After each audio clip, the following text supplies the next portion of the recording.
Hello friends, मैं दीपांजलि स्वागत करती हूँ आपका zero to hero maths classes में। आज का हमारा टॉपिक है एंगल। इसके बारे में हम लोग पहले भी डिस्कस कर चुके हैं पार्ट 1 में। अब हम लोग डिस्कस करने वाले हैं सप्लीमेंट्री एंगल। ठीक है, सप्लीमेंट्री एंगल क्या होता है? कोई भी दो एंगल जिनका सम 180 हो तो वो एंगल्स हमारे क्या कहलाएंगे? Supplementary angles. ठीक है, जब भी सप्लीमेंट्री एंगल की बात हो तो आपके माइंड में एक चीज़ स्ट्रक कर जानी चाहिए कि यहाँ पे दो एंगल की बात होगी। ठीक है, और दोनों एंगल का सम कितना होना चाहिए? 180। तभी ये कंडीशन बन सकती है कि वो एंगल्स हमारे क्या कहलाएं? Supplementary angle. ठीक है, जैसे कि फॉर एग्जांपल मैंने एक एंगल बनाया आपके सामने। मान लीजिए ये आपका है 60 डिग्री का एंगल। ठीक है, और ये जो है वो है 120 डिग्री का एंगल। ठीक, आपने देखा ये तो 60 है बट ये कितना है? 120। दोनों एंगल, यहाँ पे दो एंगल आ गए और दोनों एंगल का सम कितना आ गया? 180। अभी हमने बताया कि कोई भी दो ऐसे एंगल जिनका सम 180 हो तो वो हमारे क्या कहलाएंगे? सप्लीमेंट्री एंगल्स कहलाएंगे। ठीक है, अब इसमें हम लोग बात करेंगे, जैसे मान लीजिए एक और तरीका होता है, जैसे कि मान लीजिए अभी तो मैंने सेपरेट दे रखे थे, अब मैंने एक ही लाइन में दो एंगल बना दिए। जैसे मान लीजिए ये 30 डिग्री है और ये आपका जो है वो 150 डिग्री है। ठीक है, तो आपने देखा कि यहाँ पे कितने एंगल बन रहे हैं? दो एंगल, एक ही बन रहा है 150 का और दूसरा एंगल आपका 30 डिग्री का ये बन रहा है। यानी कि 150 डिग्री प्लस 30 डिग्री, दोनों का सम कितना हो रहा है? 180 डिग्री। यानी कि यहाँ पे भी दोनों एंगल का सम कितना आ रहा है? 180। इसका मतलब क्या हुआ कि ये दोनों एंगल्स भी क्या कहलाएंगे? हमारे सप्लीमेंट्री एंगल्स कहलाएंगे। ठीक है, एक ये एंगल और दूसरा आपका ये एंगल। ठीक है, आई थिंक इसमें कोई कंफ्यूजन नहीं होनी चाहिए। मान लीजिए कि मैंने एक और एग्जांपल दिया। ये आपका बना हुआ है 80 डिग्री। ठीक है, ये कितना है आपका? 80 डिग्री और दूसरा है 90 डिग्री। ठीक है, ये 80 है और ये आपका जो है वो 90 है। यहाँ जो दे रखा है वो आपका 80 है और ये जो दे रखा है वो आपका 90 है। 90 का स्ट्रेट एंगल राइट एंगल बनता है। ठीक है, 80 है और 90 है। क्या ये दोनों एंगल आपसे कोई कहे कि सप्लीमेंट्री हैं तो आप क्या बोलेंगे? तुरंत इसका सम निकालिए। 80 प्लस 90, इसका सम आया 170 डिग्री। क्या ये 180 के इक्वल है?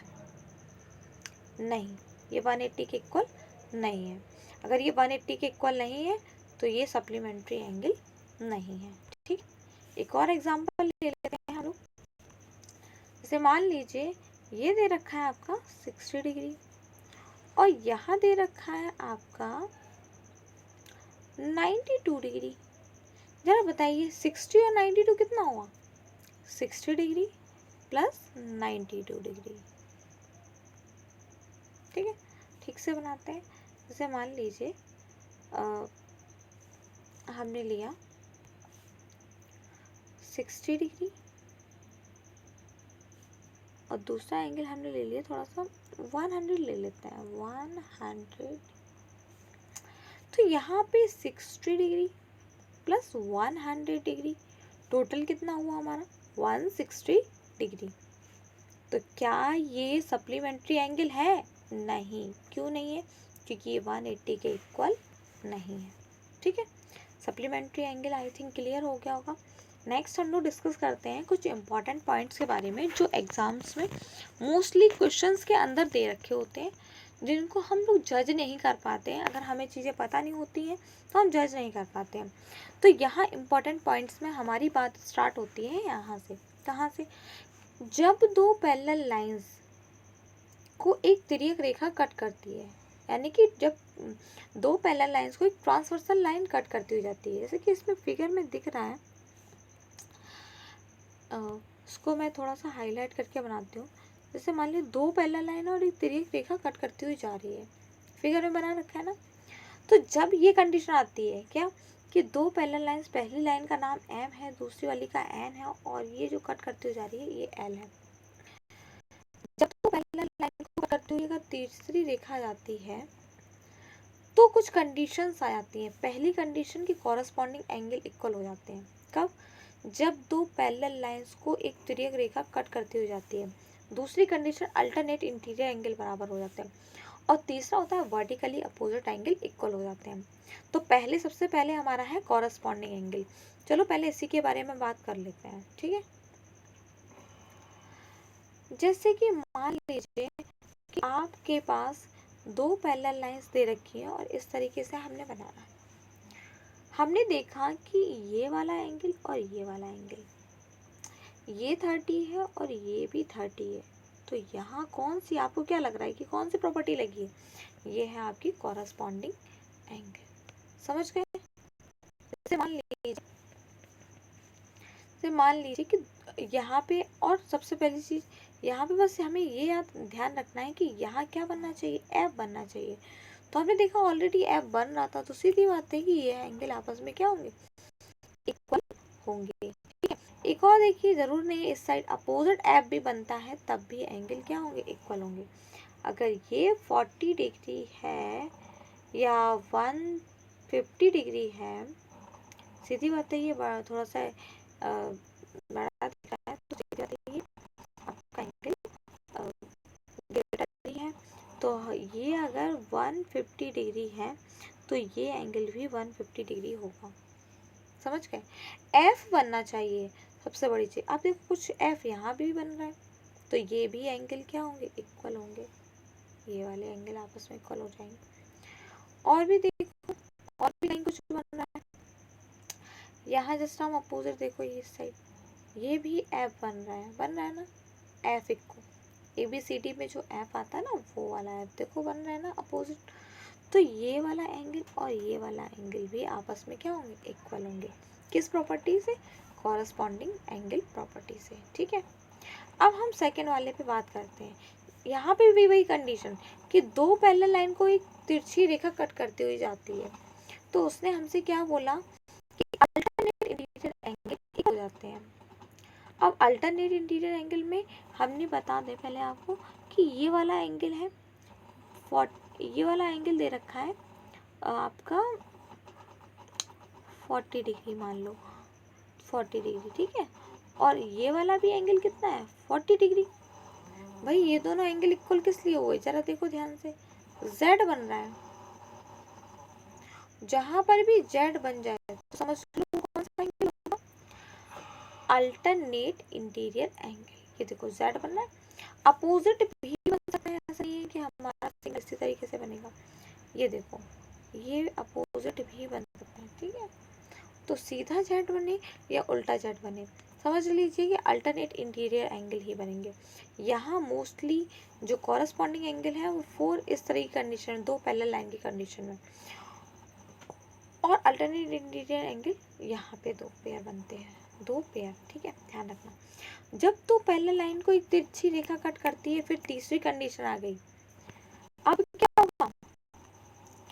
वर्टिकली अपोजिट एंगल क्या हो जाएंगे? इक्वल। वर्टिकली अपोजिट, अगर ये 120 डिग्री है, 120 डिग्री है, तो इसके सामने वाला ये भी कितना होगा? 120 डिग्री ही होगा। समझ गए? एक बार मैं फिर से दिखा दे रही हूँ आपको। जैसे कि मान लीजिए आपका रखा है इस तरीके कि दो पैरेलल लाइन को एक तिरछी रेखा कट कर रही है। यहाँ मैं सभी के लिए बना ले रही, ये सभी में ही कंडीशन सेम है कि दो पैरेलल लाइन को एक तिरछी रेखा कट करती है। तो पहली कंडीशन कॉरस्पॉन्डिंग एंगल इक्वल होती है। हमने क्या बताया आपको? हमने बताया कि क्या बनना चाहिए? एफ बनना चाहिए। ठीक है, देखो फिर से बन रहा है, ऐसा नहीं है कि एक ही बना है।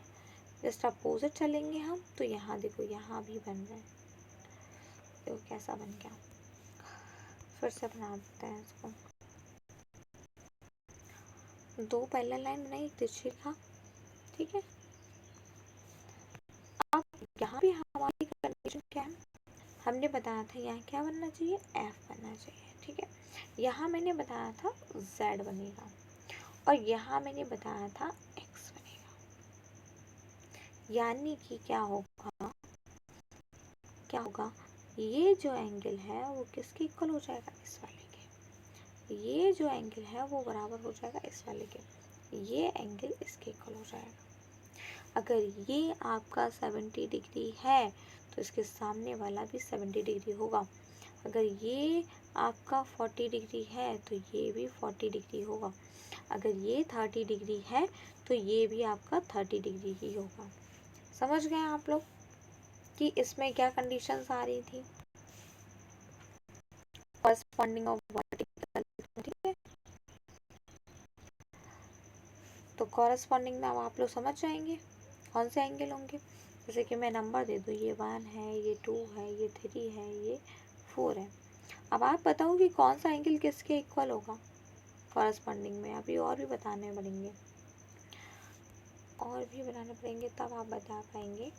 जैसे कि मान लीजिए मैं थोड़ा सा बड़ा बना दे रही, यहाँ पे मैं एंगल्स के नाम लिख रही हूँ। ये आपका 1 है, ये 2 है, ठीक है, और ये आपका है 3 और ये है आपका 4,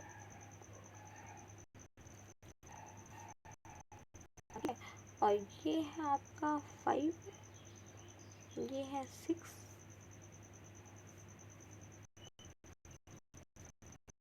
और ये है आपका 7 और ये है 8, ठीक है। अब आप देखो कि कौन सा कॉरस्पॉन्डिंग कहाँ बन रहा है। जरा ध्यान से देखो, एफ बन रहा है। इसका मतलब क्या हुआ कि एंगल 1 जो होगा वो इक्वल होगा एंगल 5 के। समझ में? एक और देखो, यहाँ उल्टा एफ बन रहा है यहाँ, यानी कि ये जो एंगल है वो किसके इक्वल होगा, इसके। यानी कि ये जो एंगल 3 है वो किसके इक्वल हो जाएगा, एंगल 7 के, ठीक है। एक और देखिए, एफ देखो यहाँ भी तो बन रहा है, इसका मतलब ये जो एंगल था 4 किसके इक्वल होगा, एंगल 8 के। ऐसे हम लोग एंगल्स पहचान लेंगे। और ऐसा नहीं है हमने कहा था 4 क्या बनेंगे, तो ये देखो 4 तो क्या लिया था, ध्यान से देखो, ये देखो, ये भी तो एफ बन रहा है ना। तो ये एंगल 2 किसके इक्वल होगा, एंगल 6 के। ऐसे ही ये सारे एंगल्स हमारे इक्वल हुए। कंडीशन एक ही थी कि दो पैरेलल लाइंस को एक तिर्यक रेखा यानी कि एक ट्रांसवर्सल लाइन कट करती हुई जाती है।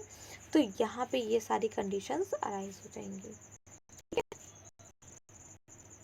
समझ गए कि जब भी कंडीशन ऐसी आएगी कि दो पैरेलल लाइन को एक तिर्यक रेखा कट करेगी तो पहली ट्रांसवर्सल एंगल इक्वल हो जाएंगी, यानी कि एफ वाली कंडीशन इक्वल हो जाएगी, दूसरा जेड वाली कंडीशन इक्वल हो जाएगी, उल्टा हो या सीधा हो, एफ उल्टा हो या सीधा हो, और एक्स वाली कंडीशन इक्वल हो जाएगी। ये तीनों यानी कि कॉरस्पॉन्डिंग और अल्टरनेट इंटीरियर एंगल और वर्टिकली अपोजिट एंगल, ऐसे ये सारे एंगल आपस में क्या हो जाएंगे, इक्वल हो जाएंगे। आई थिंक कोई कन्फ्यूज़न नहीं होगा अब आपको। फिर भी कहो तो मैं एक बार और बता देती हूँ आपको, ठीक है, कि जो दो कोई भी दो पैरेलल लाइंस हमने ड्रॉ की और उसको एक तिर्यक रेखा कट करती हुई जाती है, तो क्या होगा,